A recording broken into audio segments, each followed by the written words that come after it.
me souviens encore de ce soir où j'ai décidé de partir seul en randonnée sur la Trilha dos Pinheiros. Je voulais échapper au tumulte de la ville, retrouver un peu de calme et de solitude. Le sentier, peu fréquenté, avait la réputation d'être à la fois magnifique et inquiétant à cause des pins denses qui semblaient engloutir la lumière à mesure que le soleil déclinait. Cela ne m'avait jamais vraiment dérangé. En fait, je me délectais de cette tranquillité, du murmure léger du vent dans les branches, du parfum frais de la terre après une journée chaude. Les premiers kilomètres ont été exactement comme je l'espérais, apaisants, presque méditatifs. J'écoutais le bruissement de mes pas sur les feuilles mortes, le chant lointain des oiseaux nocturnes qui commençaient à se réveiller. Mais alors que je m'enfonçais plus profondément dans la forêt, j'ai remarqué un changement subtil dans l'atmosphère. Le silence devenait presque palpable, comme si la forêt elle-même retenait son souffle. Un frisson inattendu a parcouru mon dos et j'ai ressenti une légère pression dans la poitrine, un malaise inexplicable.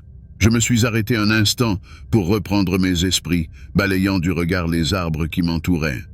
Rien ne semblait anormal, mais une partie de moi ne pouvait se débarrasser de l'idée que quelque chose clochait. C'était comme si j'étais observé. Mais par qui ou par quoi? Je me suis forcé à rire, me moquant de moi-même. Peut-être que j'avais simplement trop écouté de podcasts d'horreur, trop lu de récits sur des randonneurs solitaires qui avaient disparu dans des circonstances mystérieuses. Pourtant, ce sentiment d'être surveillé ne me quittait pas, s'intensifiant même à chaque pas que je faisais. J'ai continué à marcher, essayant de me débarrasser de ce sentiment étrange, mais c'était comme une ombre qui ne me quittait pas. À chaque pas que je faisais, la sensation devenait plus forte, plus oppressante, comme si une paire d'yeux invisibles était fixée sur moi. J'ai jeté un coup d'œil par-dessus mon épaule, espérant apercevoir un animal ou même un autre randonneur, mais il n'y avait rien, juste les arbres sombres et la lumière du crépuscule qui s'évanouissait lentement. C'est à ce moment-là que j'ai entendu le premier craquement. Un bruit de branches qui se brise, net et distinct, à quelques mètres derrière moi. Mon cœur a fait un bond dans ma poitrine et je me suis retourné brusquement, les yeux écarquillés, mais je n'ai rien vu. Le silence est redevenu total, presque écrasant. Je me suis dit que c'était probablement un cerf ou un autre animal, mais mon esprit refusait de se calmer. J'ai repris ma marche, accélérant légèrement le pas, tentant de me convaincre que tout allait bien, que je me faisais des idées. Mais à peine avais-je avancé de quelques mètres que j'ai entendu un autre craquement, plus proche cette fois. Mon souffle s'est accéléré et je me suis retourné à nouveau. Toujours rien. J'ai commencé à sentir une sueur froide perler sur mon front. Puis, alors que je fixais le sol, j'ai remarqué quelque chose qui m'a glacé le sang. Des empreintes de pas dans la terre, fraîches, à peine formées, apparaissant derrière les miennes comme si quelqu'un ou quelque chose marchait exactement dans mes pas. Pourtant, il n'y avait personne. J'étais seul sur ce sentier. Ou du moins, c'est ce que je croyais jusqu'à cet instant. Le cœur battant à tout rompre, je me suis figé sur place, incapable de détourner les yeux des empreintes. Elles continuaient à apparaître, l'une après l'autre, comme si une présence invisible avançait juste derrière moi. J'ai voulu crier, appeler à l'aide, mais ma voix est restée coincée dans ma gorge. Qui aurait pu m'entendre, de toute façon? J'étais seul, perdu au milieu de cette forêt oppressante. Je me suis baissé pour examiner de plus près les empreintes. Elles étaient profondes, fraîches, nettement dessinées sur le sol humide. Elles suivaient exactement le même rythme que mes pas, comme si... Non, ce n'était pas possible. Mon esprit a commencé à vaciller entre la peur et l'incrédulité. Une partie de moi voulait courir, fuir cet endroit maudit, mais une autre partie, plus rationnelle, tentait de me convaincre que ce n'était qu'une coïncidence, une illusion créée par l'obscurité et ma propre peur. Je me suis redressé, mes yeux fouillant désespérément l'obscurité autour de moi. J'ai appelé d'une voix tremblante. « Qui est là? Montrez-vous » Mais seule une brise froide m'a répondu, faisant frissonner les feuilles mortes à mes pieds. Puis, soudain, un sifflement glacé a traversé l'air, passant juste à côté de mon oreille. Mon sang s'est glacé. Cette fois, il ne s'agissait pas d'un bruit de branches ou d'un craquement de feuilles. Quelque chose, ou quelqu'un, se moquait de moi, jouait avec mes nerfs. J'ai senti mon cœur se serrer de terreur, mes jambes prêtes à flancher sous moi. J'ai pris une profonde inspiration, cherchant à rassembler mon courage. Je devais partir d'ici, et vite. J'ai fait volte-face et j'ai commencé à courir, ignorant les branches qui fouettaient de mon visage et les racines traîtresses sous mes pieds. À chaque foulée, j'entendais les pas derrière moi, toujours synchronisés avec les miens, comme un écho morbide de ma propre course désespérée. Je courais aussi vite que je pouvais, mon souffle devenant court, mes muscles brûlant de fatigue, mais je ne pouvais pas m'arrêter. Les pas derrière moi semblaient se rapprocher, se fondant dans un étrange mélange de silence et de menaces invisibles. Je n'osais pas regarder en arrière. La terre sous mes pieds devenait glissante et les arbres semblaient se resserrer autour de moi, comme s'ils tentaient de m'engloutir. À un moment, j'ai trébuché sur une racine et je suis tombé lourdement au sol, mes mains s'éraflant contre les cailloux et la boue. C'est là que je l'ai vu. Juste devant moi, entre deux arbres, une forme indistincte, à peine visible dans l'obscurité, comme une silhouette faite de brume. Elle flottait, immobile. Mais je sentais son regard sur moi, un regard que je ne pouvais pas voir, mais que je pouvais ressentir jusqu'au plus profond de mon être. Des yeux brillants, impossibles à définir, semblaient me transpercer de part en part. Une peur primitive m'a envahi, un instinct de survie que je n'avais jamais ressenti auparavant. J'ai voulu me relever, mais mes jambes refusaient de bouger. La forme a commencé à avancer, glissant sur le sol sans un bruit. Les sifflements étaient maintenant des murmures, des voix mélangées, murmurant mon nom, chuchotant des mots que je ne comprenais pas, mais qui résonnaient avec une vérité terrifiante. Chaque fibre de mon corps me hurlait de fuir, de m'éloigner de cette chose qui n'appartenait pas à ce monde. J'ai réussi à me mettre debout, mes jambes tremblantes sous moi. J'ai reculé d'un pas, puis d'un autre, sans quitter cette silhouette des yeux. Et c'est alors que j'ai senti une main froide se poser sur mon épaule. Une main invisible, glaciale, qui m'a fait l'effet d'un choc électrique. J'ai hurlé, un cri de terreur pure, et dans un dernier élan de désespoir, j'ai commencé à courir à nouveau, m'enfonçant plus profondément dans la forêt sombre, essayant d'échapper à l'emprise de cette présence. Je courais comme un fou, sans savoir où j'allais, juste l'instinct de mettre le plus de distance possible entre moi et cette chose. Mon cœur battait à tout rompre, et mes poumons me brûlaient, mais je ne pouvais pas m'arrêter. Chaque pas semblait me rapprocher un peu plus de la sortie de ce cauchemar, mais la forêt semblait se refermer sur moi, ses ombres s'étirant comme des doigts prêts à m'attraper. Je ne savais plus depuis combien de temps je courais, les minutes paraissaient des heures. Mes jambes étaient sur le point de céder, mais je continuais, poussé par une peur que je n'avais jamais connue. Soudain, à travers les arbres, j'ai aperçu une lumière. Une faible lueur, presque imperceptible, mais suffisante pour raviver un mince espoir en moi. C'était peut-être la sortie. Je n'ai pas réfléchi, je me suis dirigé droit vers elle, mes pieds glissant sur la terre humide. Les murmures et les pas se rapprochaient, comme si l'obscurité elle-même se jetait à ma poursuite.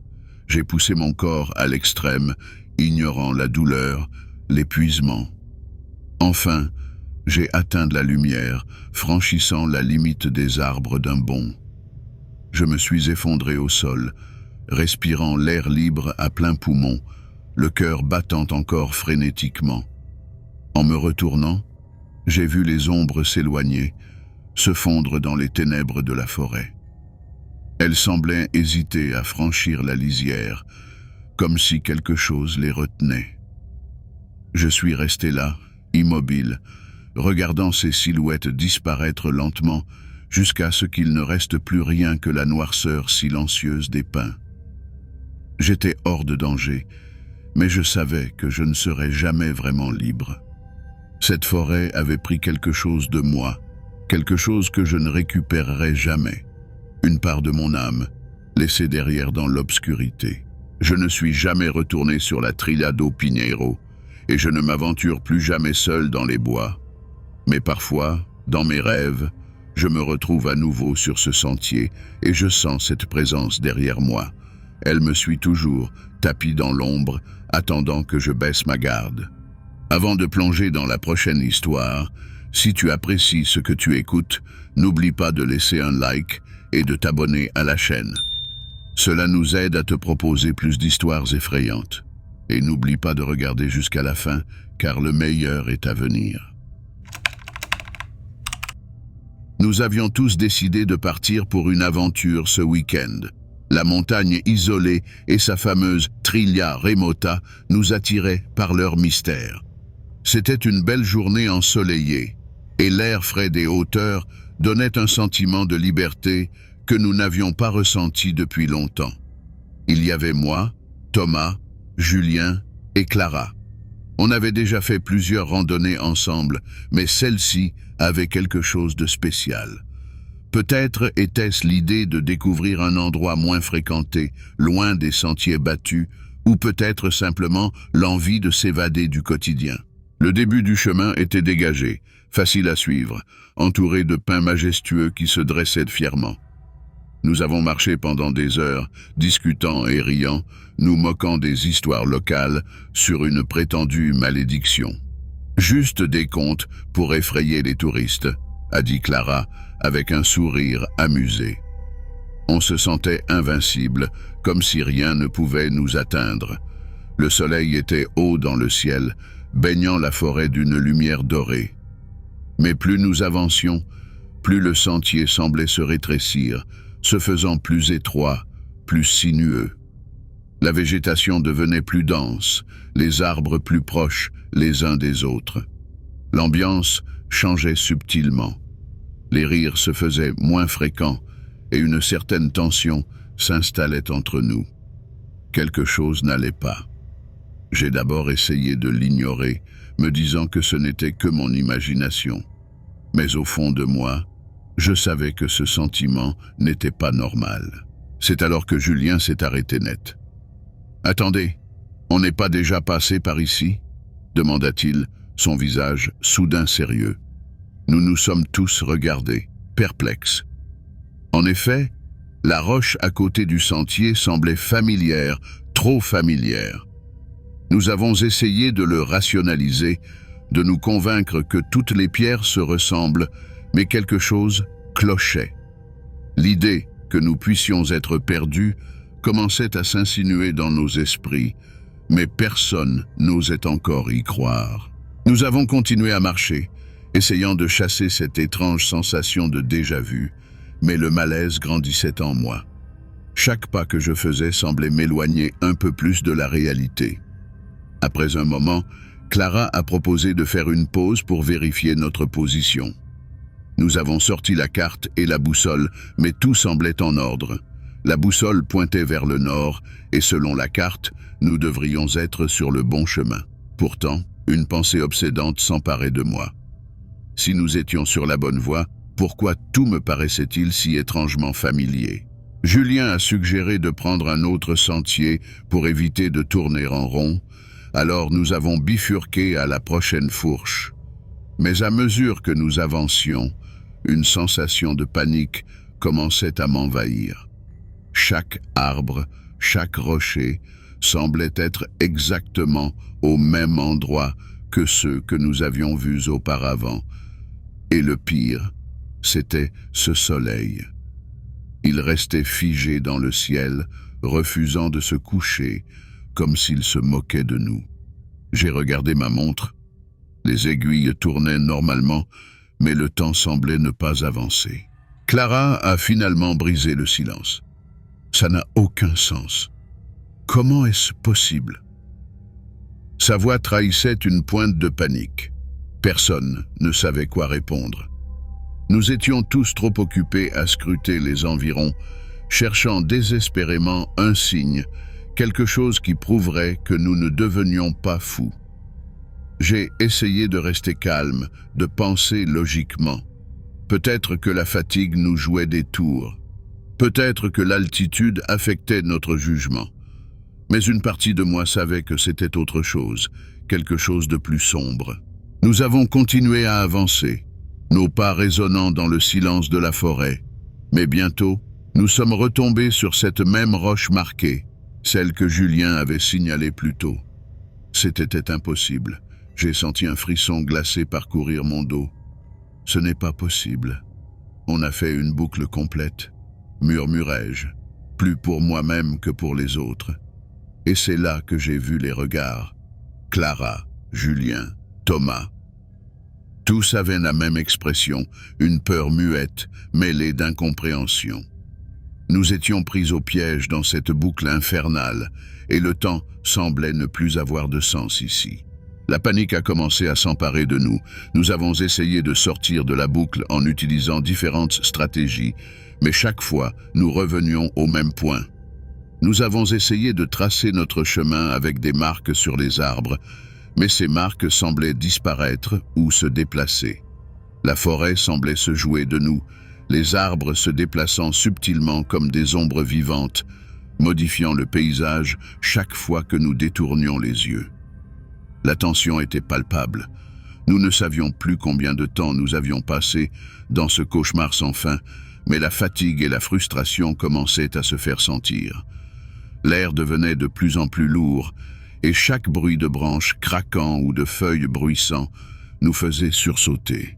Les murmures étaient devenus constants, des voix indistinctes chuchotant des mots incompréhensibles, comme si la forêt elle-même essayait de communiquer avec nous.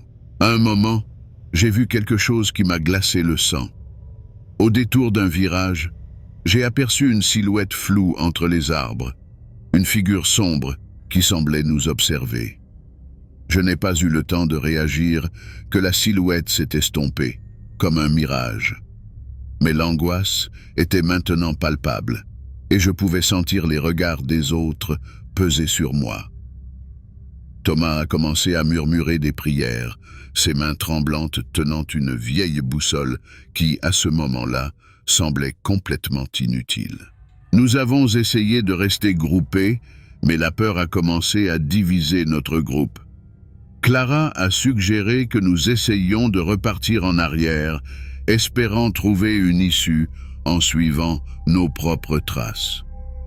Mais chaque fois que nous faisions demi-tour, le sentier derrière nous semblait avoir disparu, remplacé par un nouveau chemin qui nous menait encore plus profondément dans l'inconnu. Les arbres semblaient se refermer autour de nous, comme des spectres menaçants. Je ne pouvais plus ignorer la vérité. Nous étions pris dans quelque chose de bien plus vaste et plus ancien que nous. Nous étions devenus des pions dans un jeu cruel, et la forêt se délectait de notre désespoir. C'est alors que j'ai commencé à comprendre l'ampleur de notre situation. La montagne, la forêt, tout semblait être une entité vivante, un piège ancestral qui se refermait sur nous. Le soleil, immobile dans le ciel, était le témoin silencieux de notre torture. Il n'y avait pas de répit, pas d'échappatoire, et l'horreur de notre situation se faisait chaque minute plus terrifiante. À ce stade, nous étions tous au bord du désespoir.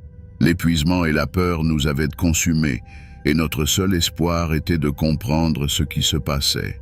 C'est Clara qui, en consultant son téléphone, est tombée sur une vieille légende locale qu'elle avait trouvée dans un forum en ligne. Elle l'a lue à voix haute, les mots tremblant sur ses lèvres. Une ancienne malédiction était liée à cette montagne. Un sort jeté pour protéger un trésor caché, et les esprits des gardiens maudits piégeait ceux qui osaient troubler leur repos. J'ai écouté, incrédule, alors qu'elle décrivait des rituels anciens et des symboles gravés sur les pierres.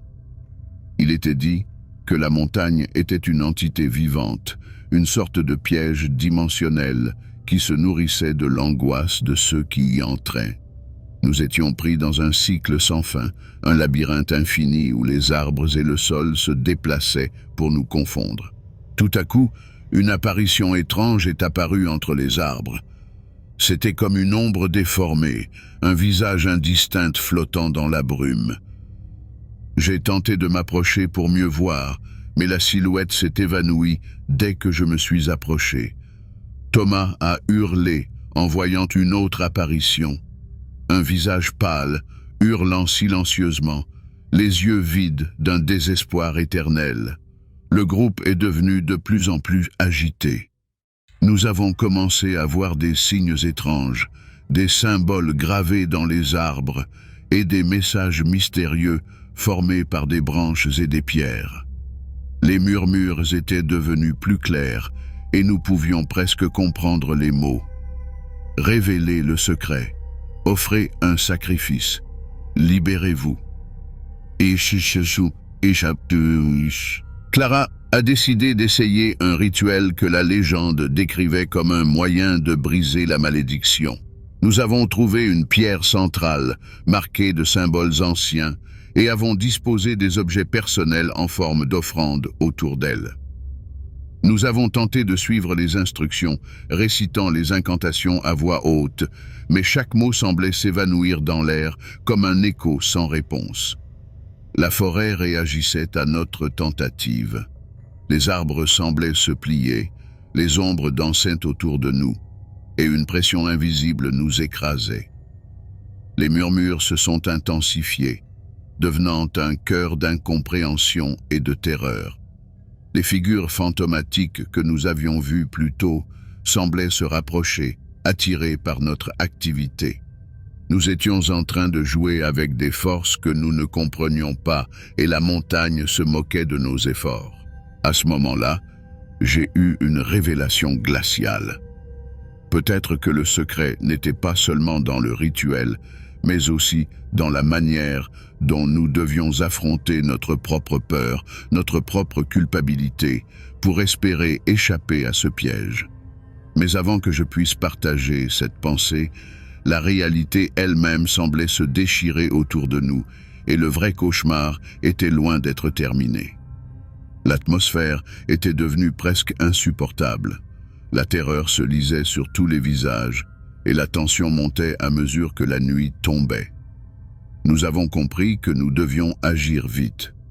Nous avons discuté frénétiquement de nos options, mais il semblait que toutes les tentatives étaient vouées à l'échec. Les voix dans la forêt devenaient de plus en plus claires et les ombres autour de nous semblaient se rapprocher, comme si elles nous encerclaient. C'est alors que Thomas, d'un air résolu, a pris la parole. « Je vais le faire. Je vais me sacrifier. C'est peut-être la seule façon de briser la malédiction. » Nous l'avons regardé, horrifié et désespéré. Thomas était déterminé et il croyait sincèrement que c'était notre seule chance. Nous avons tenté de le dissuader, mais il était implacable. Il était prêt à tout pour nous sauver. Avec des larmes dans les yeux, nous avons aidé Thomas à préparer le sacrifice. Il a pris place au centre du cercle de pierre et nous avons suivi les instructions du rituel autant que possible. En tant que dernière action, Thomas a placé un objet personnel, un médaillon de famille, sur l'autel improvisé. Nous avons commencé à réciter les incantations, nos voix tremblant d'émotion et de peur. À mesure que nous terminions les derniers mots du rituel, la forêt a réagi violemment. Le vent s'est levé avec une force démesurée, les arbres se courbant comme si une force invisible essayait de les arracher de leurs racines. Les murmures se sont intensifiés en un cri assourdissant et nous avons vu les ombres se tordre, formant des figures de plus en plus menaçantes. Puis, dans une explosion de lumière et de son, tout s'est arrêté. Le vent s'est calmé, les arbres se sont stabilisés et les murmures ont cessé. Nous avons vu la silhouette de Thomas disparaître lentement dans la lumière, comme absorbée par la montagne elle-même. L'espace autour de nous s'est ouvert, révélant un chemin clair, bien qu'empreint d'une étrange lumière dorée. Nous avons quitté la montagne, épuisés et marqués à jamais par ce que nous avions vécu. Nous avons regardé une dernière fois en arrière et j'ai vu la silhouette de Thomas, maintenant un gardien éternel, se fondre dans les ombres de la forêt. Sa présence nous accompagnerait toujours, un rappel brutal du prix que nous avions payé pour notre liberté. En fin de compte, nous avons réussi à échapper à la boucle maudite, mais la montagne nous avait pris une partie de nous-mêmes, quelque chose que nous ne pourrions jamais récupérer.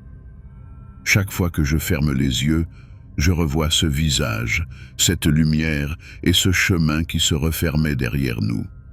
La forêt ne nous a pas laissés indemnes, et même aujourd'hui, j'ai l'impression que ces ombres continuent de nous observer, attendant peut-être le prochain groupe d'aventuriers pour jouer à nouveau son sinistre jeu. Je marchais souvent le soir pour évacuer le stress de la journée, et ce parc était mon refuge. L'air frais, le silence interrompu seulement par le bruit des feuilles sous mes pieds, tout cela m'apaisait. Ce soir-là, comme à mon habitude, je suivais le sentier pavé, observant les arbres qui se dressaient comme des ombres immobiles autour de moi.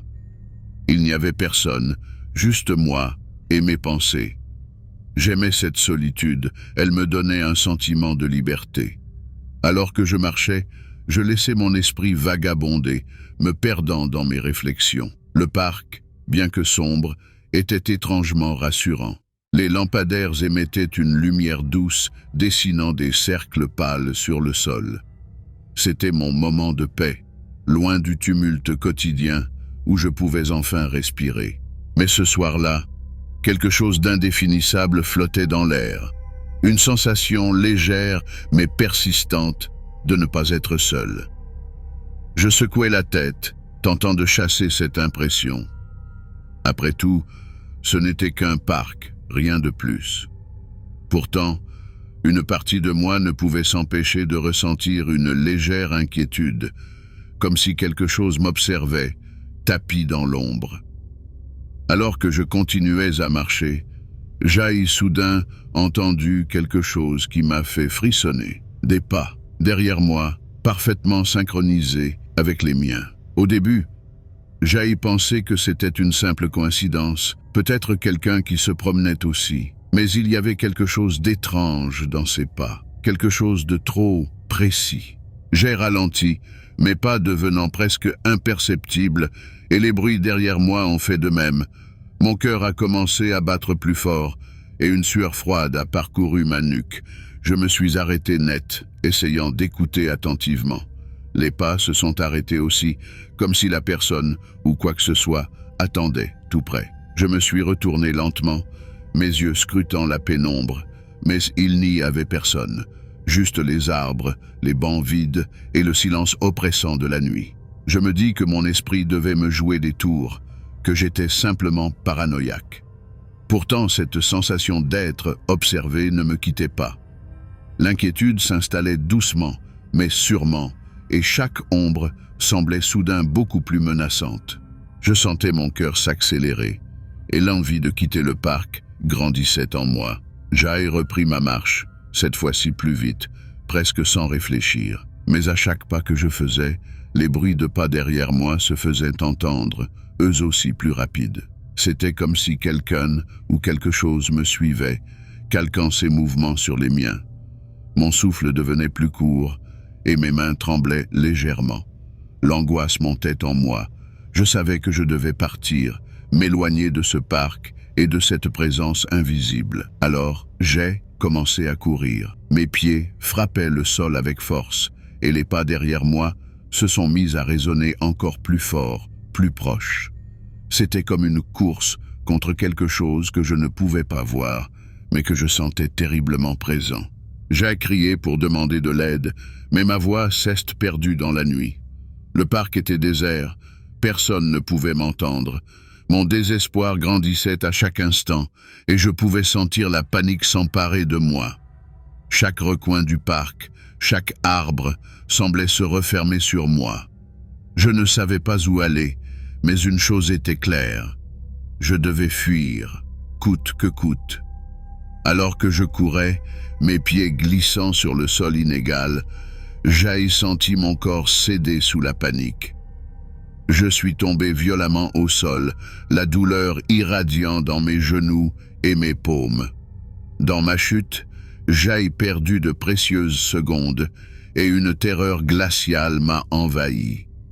Je savais que je devais me relever rapidement, mais la peur m'avait presque paralysé. Avec une hésitation tremblante, j'ai tourné la tête pour regarder derrière moi. Je m'attendais à voir quelqu'un ou quelque chose prêt à se jeter sur moi. Mais il n'y avait rien. Le chemin était désert, seulement éclairé par la lumière pâle des lampadaires. Pourtant, je pouvais sentir une présence. C'était comme si l'air autour de moi était devenu plus lourd, plus froid, m'enveloppant dans une étreinte invisible. Puis, les murmures ont commencé, faibles, à peine audibles, mais indéniablement là. Ils semblaient provenir de partout et de nulle part à la fois. Des voix lointaines, distordues, qui se mélangeaient dans un brouillard de sons incompréhensibles. Mon esprit cherchait désespérément à comprendre, mais il n'y avait rien de rationnel à saisir. C'est à ce moment-là que j'ai compris. Ce n'était pas une personne qui me suivait. C'était quelque chose de bien plus sombre. Un esprit, ou peut-être une âme perdue, piégée ici, dans ce parc. Des images fugaces me traversaient l'esprit, des scènes d'horreur, des bribes de violence passées. Ce lieu avait été le témoin de choses terribles, et maintenant, cette présence me voulait moi aussi. Je savais que je ne pouvais pas rester là, paralysé par la peur. Rassemblant mes forces, je me suis relevé et j'ai commencé à courir de nouveau, cette fois avec une détermination désespérée. Le parc, qui m'avait toujours semblé si familier, s'était transformé en un labyrinthe cauchemardesque. Chaque chemin que je prenais semblait s'étirer à l'infini, et les sorties que je connaissais par cœur semblaient se dérober sous mes yeux. Les murmures s'intensifiaient, devenant des cris étouffés, des gémissements d'agonie. Le froid me mordait la peau et je pouvais sentir cette présence malveillante se rapprocher, prête à m'engloutir. Tout autour de moi, l'obscurité semblait vibrer, comme si les ombres elles-mêmes prenaient vie pour m'encercler. Finalement, j'ai aperçu l'entrée du parc. Une lueur d'espoir m'a traversé, me donnant l'énergie nécessaire pour un dernier sprint. Les pas, les murmures, tout a cessé soudainement dès que Jai franchit la sortie. Le silence était total, comme si le parc lui-même retenait son souffle. Essoufflé, le cœur battant à tout rompre, je me suis retourné pour jeter un dernier regard vers l'intérieur du parc. Il semblait redevenu normal, calme et désert, comme si rien ne s'était passé. Mais je savais la vérité. Cette présence était toujours là, tapie dans l'ombre, attendant la prochaine âme imprudente qui oserait s'aventurer trop loin dans la nuit. Depuis cette nuit, je ne suis jamais retourné dans ce parc.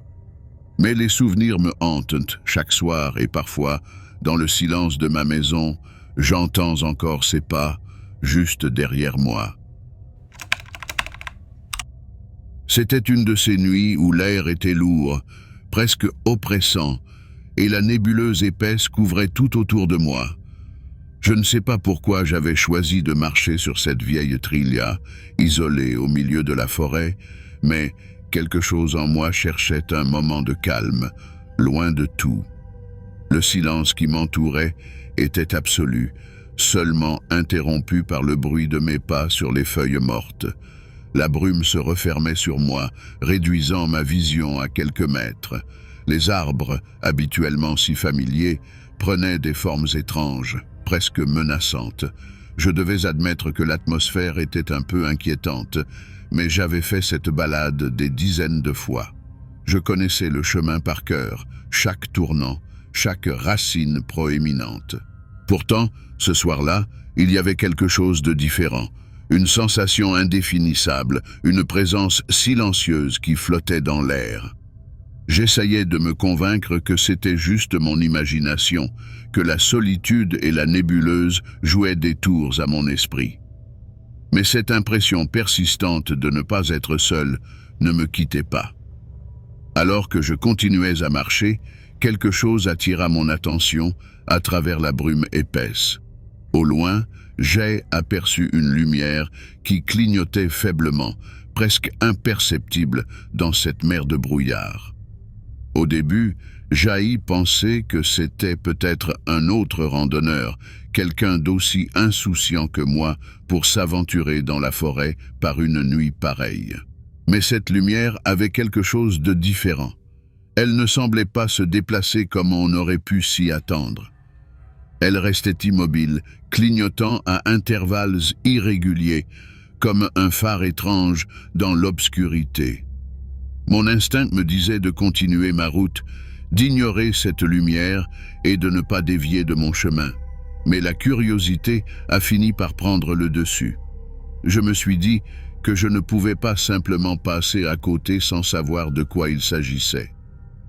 Alors, j'ai pris une décision que je regretterai bientôt. J'ai changé de direction et commencé à marcher vers la lumière.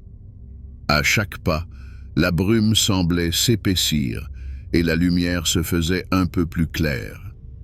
Pourtant, une étrange sensation d'appréhension grandissait en moi. En me rapprochant, j'ai finalement distingué une silhouette dans la brume. C'était un homme debout, de dos, immobile. Il tenait une lanterne à la main, la source de cette lumière clignotante qui m'avait attiré jusqu'ici. Il ne bougeait pas, comme s'il attendait quelque chose ou quelqu'un. Je l'ai appelé, ma voix résonnant étrangement dans le silence épais de la forêt. Mais il ne répondit pas. Pas un mouvement, pas un signe de vie. J'ai ressenti un frisson parcourir mon échine. Peut-être n'avait-il pas entendu? J'ai essayé de nouveau, un peu plus fort cette fois, mais le résultat fut le même. Rien. Un silence oppressant, entrecoupé seulement par le clignotement irrégulier de la lanterne. C'était comme si l'homme était figé, absent du monde qui l'entourait. Une partie de moi voulait rebrousser chemin, oublier cette étrange rencontre et retourner à la sécurité de la civilisation. Mais quelque chose me poussait à m'approcher davantage, malgré l'angoisse qui grandissait en moi. Ce n'était pas normal. Rien de tout cela ne l'était. Pourtant, Jay continuait à avancer, chaque pas me rapprochant de cette figure inquiétante. Alors que je me rapprochais encore, j'ai eu l'impression que la brume se resserrait autour de moi, comme une étreinte glaciale. Quand j'ai tendu la main pour toucher l'épaule de l'homme, la figure s'est soudainement dissipée dans la brume, comme une ombre qui se fond dans la nuit. J'ai été pris de panique et je me suis arrêté net, les yeux écarquillés. Il n'y avait plus personne. La lanterne, cependant, continuait de clignoter, flottant maintenant dans l'air, comme si elle était suspendue à une invisibilité. Le faisceau de lumière se déplaçait de façon erratique, se rapprochant chaque fois que je bougeais. Mon cœur battait la chamade et je me sentais pris au piège, incapable de discerner si c'était la brume ou quelque chose d'autre qui me dérobait la réalité. J'ai tenté de faire demi-tour, mais chaque chemin semblait se refermer sur moi, les arbres et les ombres se déplaçant comme pour me bloquer la route. La lumière clignotante suivait mes mouvements, maintenant presque trop proche pour que je puisse la ignorer. La sensation de quelque chose de terrifiant m'observant se faisait plus forte. Je commençais à comprendre que ce n'était pas simplement un jeu de lumière. Quelque chose d'autre était là, me traquant dans la brume.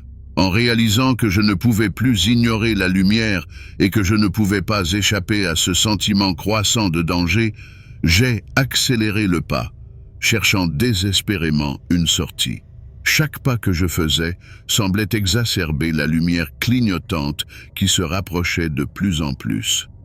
Mon esprit était en ébullition, cherchant une explication rationnelle, mais aucune ne venait. La brume devenait de plus en plus dense, et les arbres semblaient se resserrer autour de moi, créant un tunnel oppressant. La lumière continuait de suivre mes mouvements, pulsant de manière étrange, comme si elle avait une volonté propre.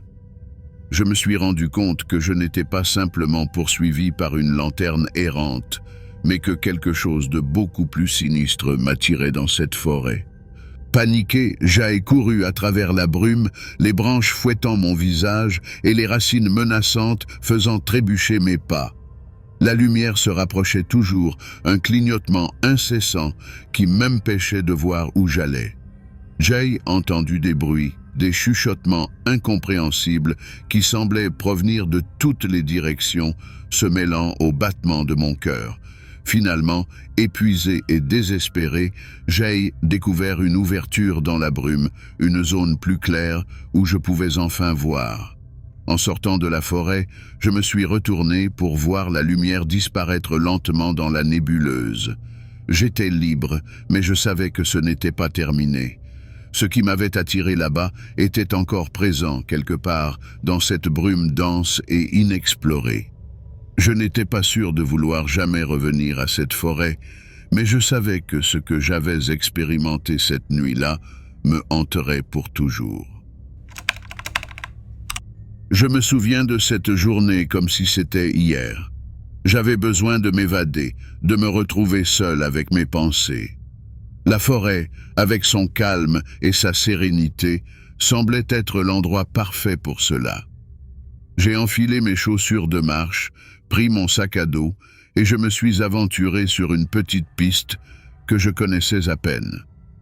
Elle était rarement fréquentée, ce qui me plaisait, car je pouvais vraiment me sentir en communion avec la nature, loin du tumulte de la ville. Je marchais depuis une bonne heure, profitant de l'air frais et du chant des oiseaux, lorsque j'ai entendu quelque chose qui a attiré mon attention. Un léger sifflement, à peine audible, mais suffisamment distinct pour me faire ralentir le pas. Je me suis arrêté un moment, tendant l'oreille. C'était étrange. Ce sifflement me rappelait quelque chose, une mélodie enfouie dans un recoin de ma mémoire, mais je n'arrivais pas à mettre le doigt dessus. Au début, je me suis dit que c'était sûrement un randonneur comme moi, peut-être quelqu'un d'autre qui profitait de la solitude de ces bois. Mais ce sifflement, il avait quelque chose de familier, de presque intime.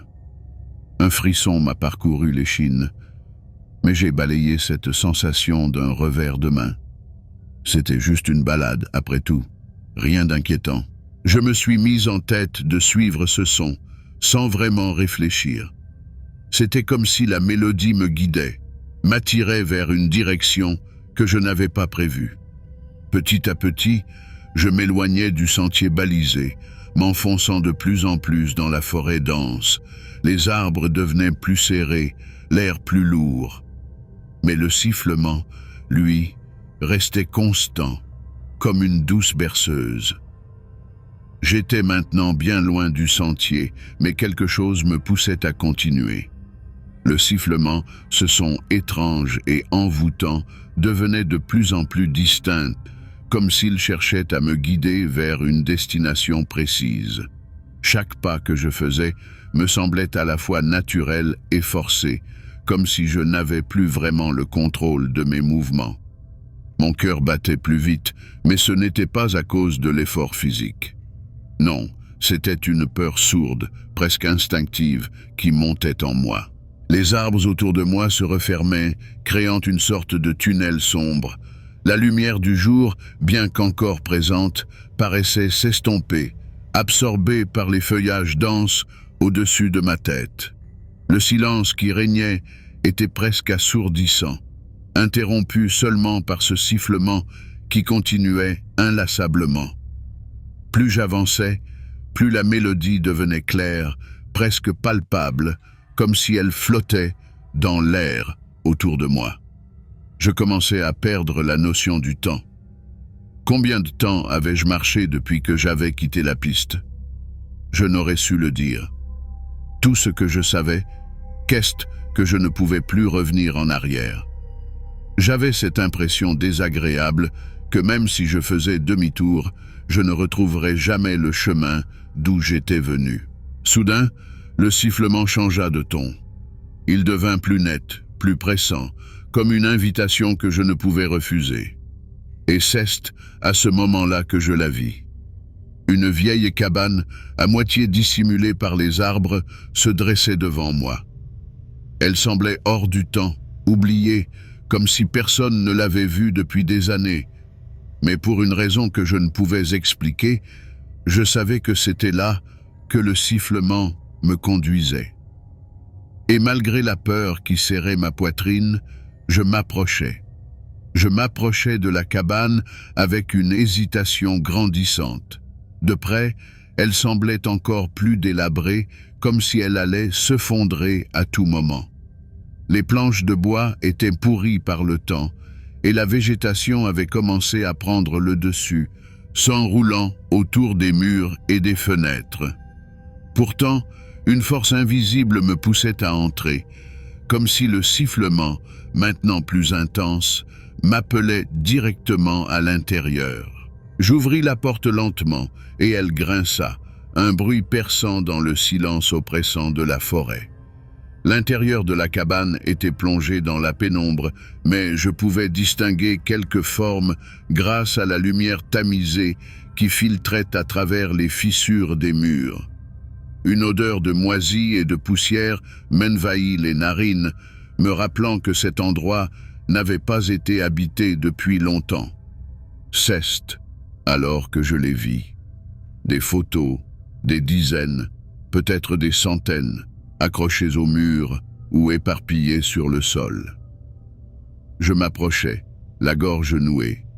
Chaque photo montrait une personne différente, des visages marqués par le temps, mais tous partagés par une même expression de terreur. Ils semblaient avoir été pris au moment précis où ces gens avaient réalisé que quelque chose de terrible allait leur arriver. Mon cœur s'arrêta lorsque je tombais sur une photo bien particulière. C'était moi, exactement moi, avec les mêmes vêtements que je portais en cet instant, le même sac à dos. La photo semblait avoir été prise il y a à peine quelques heures, ce même jour. Je ne comprenais pas, c'était impossible. Mon esprit refusait de croire à ce que mes yeux voyaient, et pourtant, je savais, au fond de moi, que c'était réel. Le sifflement retentit de nouveau, mais cette fois-ci, il semblait venir de l'intérieur même de la cabane, juste derrière moi. Mon sang se glaça. Je sentais une présence, quelque chose de menaçant, d'invisible, mais terriblement réel.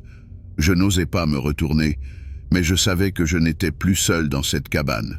Mon instinct me criait de fuir, mais mes jambes refusaient de bouger. J'étais figé sur place, la photo de moi-même toujours serrée dans ma main tremblante. Le sifflement, si proche maintenant, semblait se moquer de ma peur, comme si la mélodie jouait avec ma santé mentale. J'avais du mal à respirer et une sueur froide perlait sur mon front. Finalement, je rassemblai assez de courage pour me retourner, mais il n'y avait personne. La cabane était aussi vide qu'à mon arrivée. Pourtant, je sentais cette présence pesante, comme une ombre invisible qui m'observait. Je me dirigeais vers la porte, décidé à sortir de cet enfer, mais au moment où je tendis la main pour l'ouvrir, un bruit sec retentit derrière moi. Je me retournai brusquement. Une autre photo était tombée au sol, juste à mes pieds. Elle montrait une silhouette indistincte, floue, se tenant à l'entrée de la cabane. Mon cœur s'accéléra encore plus. Cette silhouette, c'était moi, à cet instant précis, comme si quelqu'un ou quelque chose prenait des photos de moi à chaque mouvement que je faisais. Je commençais à douter de ma propre réalité, me demandant si je n'étais pas déjà prisonnier de ce lieu maudit. Le sifflement reprit, cette fois beaucoup plus près, comme un souffle glacé contre ma nuque. Je sentis ma vision se troubler, mes pensées se mêler. Le sol sous mes pieds semblait vaciller, et l'air devint lourd, difficile à respirer. Je savais que je devais fuir, mais une force étrange m'en empêchait, me retenant prisonnier de cette cabane et de ses secrets sombres. Je savais qu'il ne me restait plus beaucoup de temps. L'atmosphère de la cabane devenait de plus en plus oppressante, comme si les murs se refermaient sur moi. Le sifflement était désormais omniprésent, résonnant dans chaque recoin de mon esprit, me poussant au bord de la folie. Il fallait que je sorte d'ici, que je m'échappe avant que cette chose, quelle qu'elle soit, ne me prenne pour cible. Rassemblant mes dernières forces, j'ouvris la porte d'un coup sec et me précipitai à l'extérieur. L'air frais de la forêt me frappa le visage, mais la sensation de soulagement fut de courte durée. Le sifflement ne venait plus seulement de la cabane, il semblait m'entourer, émanant des arbres, du vent, de la terre elle-même. Je courus sans me retourner, sans me soucier de la direction, seulement poussé par l'instinct de survie. Les arbres défilèrent autour de moi, leurs ombres tordues par la faible lumière du crépuscule. Chaque pas résonnait dans ma tête comme un battement de tambour, et ce maudit sifflement continuait de me suivre, implacable. Mais quelque chose d'encore plus terrifiant me glaça le sang. Au fur et à mesure que je m'éloignais, des fragments de cette mélodie me revinrent en mémoire. Ce sifflement, c'était celui que mon grand-père fredonnait autrefois. Une mélodie qu'il m'avait apprise quand j'étais enfant et que j'avais depuis longtemps oubliée. Je ralentis ma course, désorienté, le souffle court. Pourquoi ce sifflement? Pourquoi ici? Pourquoi maintenant? La confusion m'envahit, suivie d'une terreur pure et viscérale. Je réalisais soudain que je n'étais jamais censé quitter cette cabane. Elle m'avait piégé et en essayant de fuir, j'avais seulement précipité ma chute.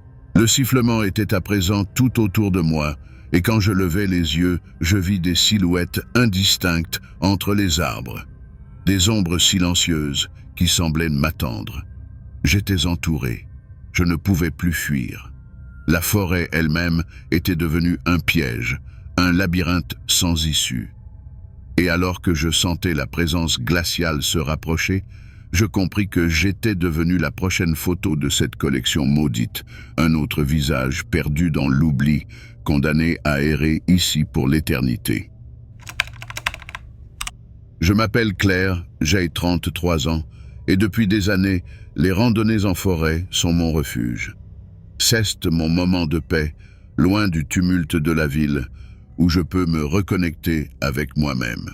Aujourd'hui, comme souvent, j'ai décidé de prendre une des sentiers moins fréquentés, une de ces petites pistes cachées que peu de gens connaissent.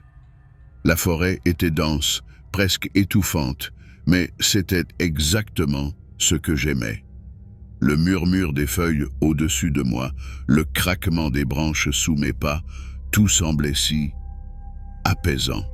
C'était un de ces jours où le soleil commence à décliner, jetant de longues ombres sur le sol, transformant le paysage familier en quelque chose d'un peu plus mystérieux. Mais cette fois, quelque chose était différent. Dès que j'ai pénétré plus profondément dans les bois, j'ai eu cette étrange sensation, comme si les arbres autour de moi n'étaient pas tout à fait immobiles. Les ombres semblaient s'allonger de manière inexplicable, comme si elles se tordaient, se contorsionnaient sous mes yeux.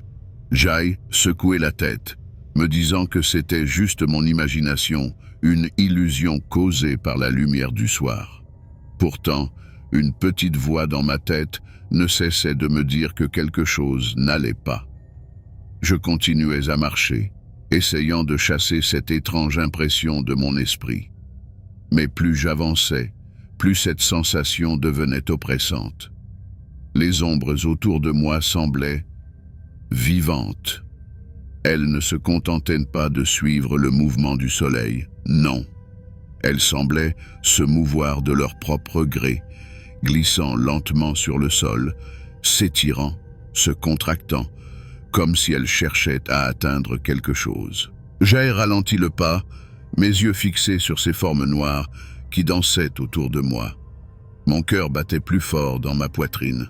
« C'est absurde », me suis-je dit à voix haute, espérant que le son de ma propre voix briserait le sort qui semblait s'être abattu sur moi. Mais ça n'a fait qu'amplifier mon malaise. À un moment, je me suis arrêté net. Devant moi, il y avait une ombre qui ne correspondait à rien.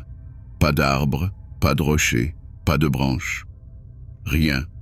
Juste cette masse noire et informe, posée là, au milieu du sentier, comme une tache d'encre flottante. Mon souffle s'est coupé et pour la première fois, j'ai senti une vraie peur m'envahir. Mon cœur s'emballait, chaque battement résonnant dans mes oreilles comme un tambour de guerre. Je voulais m'éloigner de cette ombre étrange, mais mes jambes refusaient de bouger. J'étais figé sur place, hypnotisé par cette chose devant moi. Ce n'était pas seulement une ombre, c'était quelque chose d'autre, quelque chose de mal. Finalement, j'ai réussi à faire un pas en arrière, puis un autre. Mais à chaque mouvement que je faisais, l'ombre semblait se rapprocher, glissant vers moi d'une manière qui défiait toute logique. Elle ne bougeait pas comme une ombre devrait bouger. Elle rampait, ondulait, se déplaçant avec une intention malveillante. Je me suis retourné brusquement, essayant de mettre de la distance entre nous.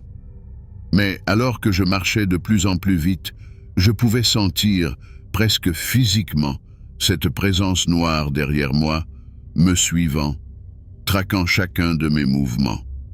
Ce n'était plus une simple promenade en forêt, c'était devenu une fuite désespérée. Je savais que cette chose n'était pas humaine, que ce n'était rien que je pouvais comprendre, et pire encore, que c'était quelque chose qui se nourrissait de la peur. Ma peur. Je n'avais plus de temps pour réfléchir. La peur m'avait saisi, et je me suis mis à courir à travers les arbres, sans me soucier de la direction. Le sol devenait de plus en plus accidenté, les racines jaillissant comme des pièges sous mes pieds. Mais je ne pouvais pas m'arrêter. Derrière moi, je sentais cette chose, cette ombre, se rapprocher, glissant entre les troncs avec une vitesse terrifiante. Chaque fois que je jetais un coup d'œil par-dessus mon épaule, je la voyais, cette masse noire et informe qui se faufilait parmi les arbres, se tordant et se pliant d'une manière impossible. Elle n'avait pas de visage, pas de forme définie, mais je pouvais sentir sa soif de moi, comme si elle voulait me dévorer tout entière. Le souffle court, je me sentais perdre le contrôle. Mon cœur battait si fort que j'avais l'impression qu'il allait exploser. Mes jambes se faisaient lourdes et la panique embrouillait mes pensées. Les arbres autour de moi semblaient se refermer, leurs branches noueuses devenant des griffes, me repoussant, m'emprisonnant. C'était comme si la forêt elle-même se liguait contre moi, m'empêchant de fuir. Je savais que je ne pouvais pas continuer ainsi, mais chaque fois que j'essayais de reprendre mon calme, cette ombre accélérait, se rapprochant encore plus. C'était comme si elle se nourrissait de ma terreur, comme si elle devenait plus forte à chaque instant où je cédais à la panique. Je n'étais plus en train de courir pour échapper à quelque chose. J'étais en train de lutter pour ma survie. Je n'en pouvais plus. Mes forces m'abandonnaient, mes jambes cédaient sous moi, et je savais que je ne pouvais plus courir. Tout autour de moi, la forêt semblait devenir plus sombre, plus oppressante, comme si la nuit elle-même s'était précipitée pour m'envelopper. Mais ce n'était pas la nuit. C'était cette ombre, cette chose qui me traquait. Elle était partout, dans chaque recoin, dans chaque espace entre les arbres, se rapprochant inexorablement. Je me suis retrouvé acculé contre un vieux tronc d'arbre, mes mains agrippant l'écorce rugueuse, cherchant désespérément une issue. Mais il n'y avait nulle part où aller. La chose m'avait encerclé. J'ai senti un froid glacial m'envahir, un froid qui n'avait rien de naturel, comme si cette ombre aspirait toute la chaleur, toute la vie autour de moi. La peur m'étreignait si fort que je ne pouvais plus respirer. Et puis, soudain, tout est devenu silencieux. Le bruissement des feuilles, le chant lointain des oiseaux, tout a cessé. Il ne restait que moi et cette obscurité vivante qui m'enveloppait.